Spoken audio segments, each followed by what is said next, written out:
Hi, Mike Kennedy here, and we're going to do a banana bread. We're going to use 3 bananas, ripe bananas. We're going to have 2 eggs beaten right up, pound the living daylights out of them, 2 cups of flour, 3/4 cups of sugar, a teaspoon of salt, and a teaspoon of baking powder. We're going to bake it for approximately 1 hour at 350. But we're not going to we're going to use this as a guideline. We're going to check before and after with a clean knife test. We stick a sharp knife in the center of the bread, and if it comes out clean, we know it's done. Now let me show you this. These are ripe bananas. See, they've gotten all spotty, and they're getting soft too. But this is the kind of bananas you want for banana breads. If you use green bananas, it's just not going to work as well. At this point, the bananas have converted more of their nutrients into sugar, and they become sweeter, and they're just going to make the bananas taste better. So we've added our salt and our baking powder, so now we're going to add our sugar. So that's our final ingredients. Now we're going to mix them up. Except that isn't our final ingredients. Notice how dry it is. Well, that's because I forgot to put the 3 eggs in. So there we have our 3 well-beaten eggs. So there's the liquid in this recipe is all from the bananas and the eggs. So I really like this aluminum double-walled pan for cooking bread and different quick breads and things. And, parchment paper, Mr. Parchment Paper. It just makes everything so much easier.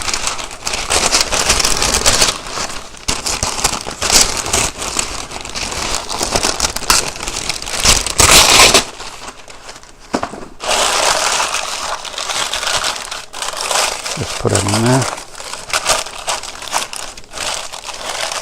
Another advantage of this is over not using parchment paper is when you're done cooking, you can just lift it out of the pan to cool, to let it cool. Sometimes with some quick breads, if you haven't greased the bottom enough, it will stick, and so when you take it out of the pan, it falls apart. So that never happens with the parchment paper.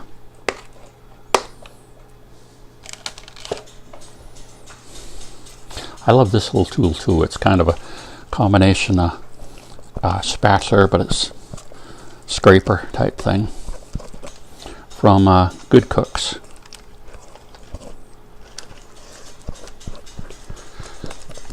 So we'll get this all in here, and we'll scrape the pan. Now we could have had some variations on this. We've done this too, adding 1 or 2 cups of blueberries. Blueberries add a lot of moisture, so that really adds to the cooking time. So you're going to have to really do some checking to make sure that it's really cooked if you add blueberries. But it comes out quite well.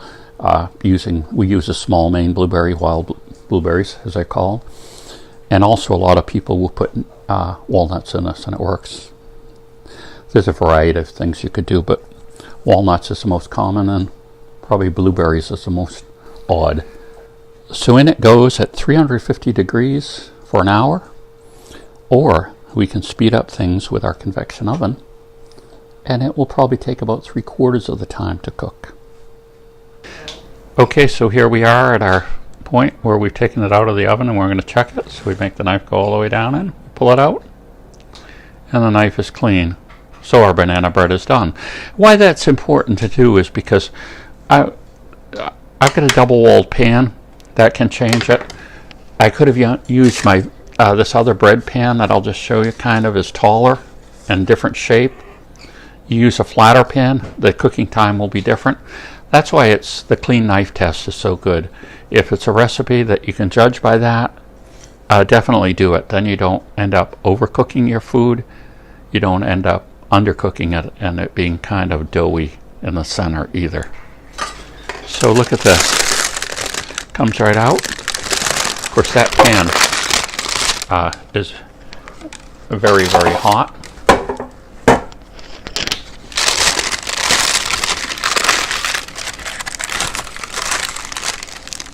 Let's see, I got a little little crust up on the parchment paper there, but we can just take that off. There we are. Banana bread. Excellent. Excellent. Excellent.